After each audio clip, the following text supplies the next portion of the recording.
Hi Gemini, thank you for joining me for your yearly forecast. It's a tarot spread, but I'm going to be using the Morgan Greer deck to read for the entire year.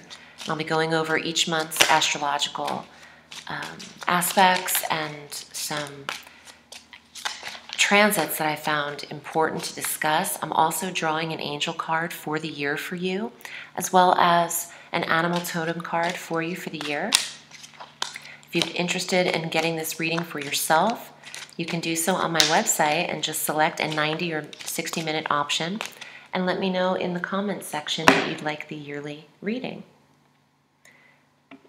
Gemini. January. Page of Cups. February. Queen of Coins. March. Seven of Coins.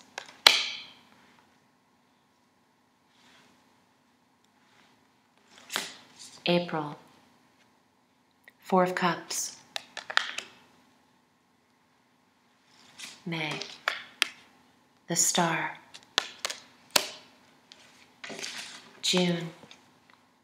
Knight of Pentacles.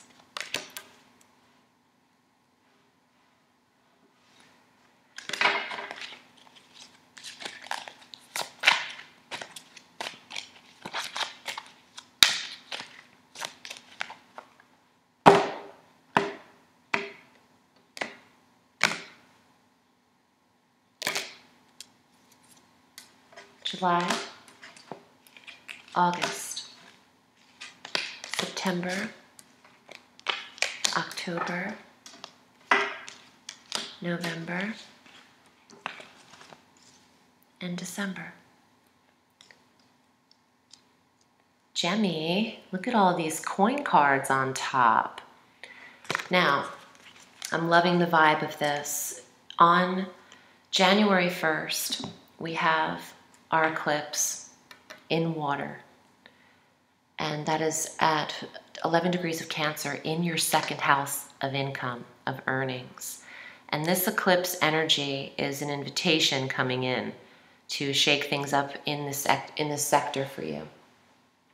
And on the 31st of January, we have our full moon total lunar eclipse at 11 degrees of Leo in the third house of expression and writing and marketing and communication and travel and movement. So there is a trigger at the top of the year, and every eclipse comes with the triggering of emotions, but you could either hear from someone in the eclipse time in the month of January, or you could have things stirred up. There's an inner awareness, an intuitive message that you are aware of. You are eclipsed in your second house and your third house. So, February, generating that income. February is a huge money month for you. There's also another eclipse on the 15th. The new moon solar eclipse at 27 degrees of Aquarius in your 9th house of higher education and learning and belief systems, metaphysical energies, legalities. If your settlements are pending or lawsuits, there's a payout in February.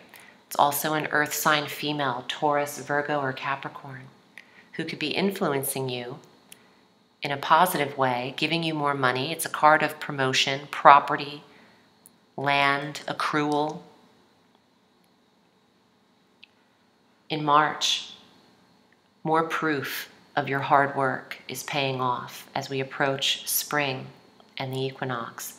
Seven of Coins suggests going through tremendous stages of transformation in career, but going upward and being promoted and having the earnings to show for it. On March 8th, Jupiter, the planet of abundance, is retrograding. And on March 22nd, Mercury retrogrades. Jupiter retrogrades in Scorpio in your 6th house of daily work. So you could be recognized in that retrograde. A review could happen. Reviews from your jobs, your own personal review and reviewal of where you need to be and what you're earning. Mercury's retrograding in Aries in your 11th house of goals and who you're affiliated with. And you're moving up, Gemini. This is a beautiful first quarter. And you could receive an invitation to get to work for a job offer, the way this is reading out right here. April, for the 4th month, you have the 4 of Cups. April could be emotional for you. Mercury goes direct on the 15th of April at 4 degrees of Taurus in your 12th house of watery Piscean energy on the solar wheel. Also, oh, I'm sorry, that's incorrect. It's the 12th house for you. It's the 15th of April, Mercury goes direct in Taurus in your 12th house. This card has a Pisces energy because it represents the 12th house of Pisces on the solar wheel is what I meant. I don't want to confuse you, but yes, dreamy, nostalgic, intuition, referring a little bit to old wounds and sadness or maybe a little bit of regret, looking backward. Don't do that too much, Gemini. The new moon at 26 degrees of Aries is in your 11th house of forward progression. So don't look too back. You have goals to achieve, and you need to be your own forward movement is what I'm hearing. You're your own catalyst. In May, you have the Star card. This is the sign of Aquarius. And Mars enters Aquarius in May. Amazing. In this 9th house through November 16th. This is a 5-month transit. Mars enters the sign of Aquarius, where you have recognition, hopefulness, stardom, success, peacefulness, temperance even, moderation. Mars is here all through this time period, leaving the sector at the end of this month of November. This card is here to say this planet will generate wealth for you and the right lines of study and what your focus needs to be on in the month of May. Going into June, here we are again with more coins. All of these coins for you. Being the protector of your health and wealth in the month of June as Mars retrogrades in that 9th house is important. Strong, powerful card suggesting you stand up for what's rightfully yours, your property. You are protecting your home. Stability comes with that card. And a guarded sense of, guarding your assets online, virtually, as well as in the tangible. No deception can be pulled over the Knight of Coins, so check your bank statements and make sure you're tending to all forms of income correctly. Going into July, it's eclipse season again. Ooh, and you have the Lover's card, Gemini. This is your major arcana card. August, 5 of Cups. September, 2 of Cups. October, Judgment. There's a soulmate. Soulmate's coming in for Gemini. November, Knight of Cups reversed.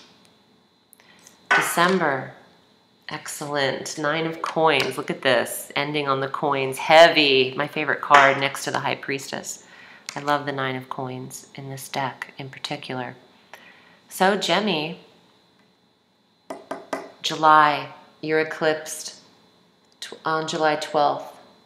The new moon partial solar eclipse, 20 degrees of Cancer in the 2nd house of security, wealth, earnings.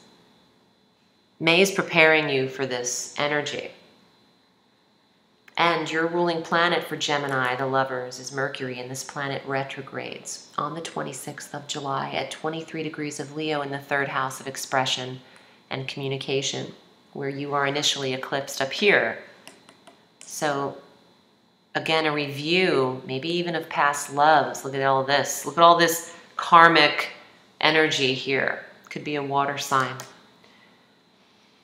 Past love. Okay, so back to July.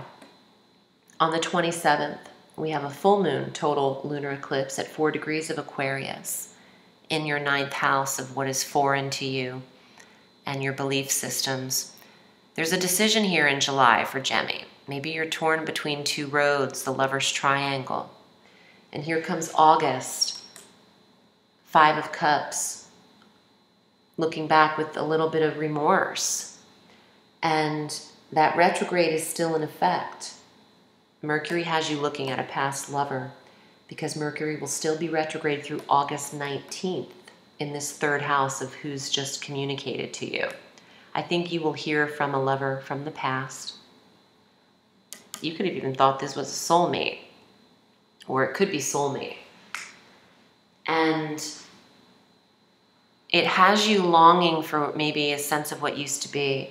And you know, you take the retrograde strongly, Gemini, because that's your ruling planet slowing down.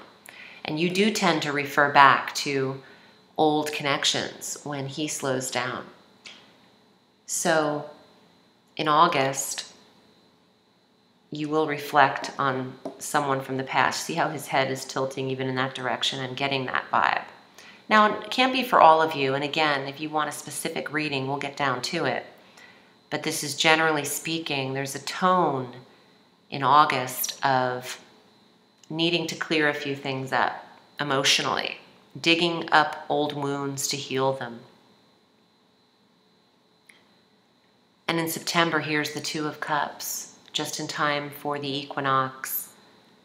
There's soulmate, there's love, there's emotional intimacy and energy for relationship in September. Romance, intimacy, expression, communication, and open-heartedness, the receipt of love equal love. And potential marriage, or the feeling as if you're home, is what I'm hearing. October brings the final say. I'm hearing, excuse me, there's a final stamp on that month, that maybe you're solidifying a relationship. Venus retrogrades in October on the 5th at 10 degrees of Scorpio, this water, cups. And she retrogrades through the 31st, so this karmic feeling of attraction. She retrogrades in your 6th house of well-being, but you are really drawn to a connection in the 2nd half of the year. You could feel like you've lived in this relationship before. So I think Gemini is aligned with soulmate. And going into November, Mercury retrogrades again. So there's a reversed communication, a reviewal of what you've experienced in the 2nd half. Because Mercury retrogrades in Sagittarius in your 7th house of soulmates through December 6th. So this is strongly suggesting a reviewal of this relationship from either the past already or a double past relationship, past life even, or the feeling of knowing someone so well that they're familiar to you, fated, karmic, kismet, serendipity. All of that, that's definitely this flow of tarot cards together. This could also be a Cancer, Scorpio, Pisces that's looking back on this throughout the retrograde that you hear from again as Mercury retrogrades. In the soulmate sector. Going into December, strong with your earnings, confident with your earnings, relaxed in your earnings. The 9 of Coins has time for wine and cheese. She's reaping the reward of hard work. She's effortless accrual. And she's Venus energy. Decorated, aesthetically pleased, beautiful, calm energy. And we have our full moon at 0 degrees of Cancer in your second house, bringing closure, just like the full moon at 11 degrees of Cancer in January. This month ties up your money sector. This full moon is in your money. Look at the coins around her neck. You're protected. You have accrued your wealth because this full moon occurs in the second house of finance, just as this one triggered it, full moon in the second house in the beginning. I feel strongly about you coming full circle in what you're earning and how you're earning it, Gemmy. Here is your angel card for the year.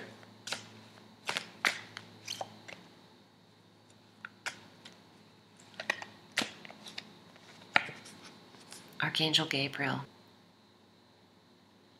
You have an important life purpose involving communication and the arts. Please don't allow insecurities to hold you back. I will help you. Security, I mentioned that. Insecure in the month of April. We'll place her there. Thank you, thank you, thank you. And now your animal totem card for the year for Gemini. Ant, hard work, patience, and moving up the stages. They build hills. Ants build little mounds that by bringing a kernel at a time, a grain of sand at a time. And the 7 of coins are those grains. This is accrual. Remember I said going up the ladder, stages of hard work and transformation and earning your pay. The ants are the workers and they earn it. I'm going to read a little bit about it, but it's number 32. That is a number 5 in numerology. 5 is a changing year, a year of dynamic change. And you've learned something in order to get to the 5. You can apply what you have learned as well. The ant is patience. Ant can carry a leaf over hundreds of miles just to get it back to the anthill. Ants in Africa will strip a forest bare when food is scarce, if it takes them a year. Ant's medicine is the strategy of patience. Ant is a builder. Ant is aggressive, has stamina, scrutiny, and giveaway. Every ant in an anthill is part of the ant group mind, as all the ants work for the queen ant. Look at that, the Queen of Pentacles. It's interesting. Self-sacrifice is a part of ant medicine. Greater than ants' other medicines, however, is patience. So, it really does fit into this. You've earned this. You're taking every skill set, recognition, all the things that you've needed and applying it to your year. This is a powerful year for Gemini in terms of connection and relationship in the second half and your earnings at the top half and what you are going after. I really wish you a beautiful 2018, Gemmy. If you'd like to book with me and go over a reading like this or any type of reading on my website, please consider that. Remember, the sky is limitless, so reach for the stars.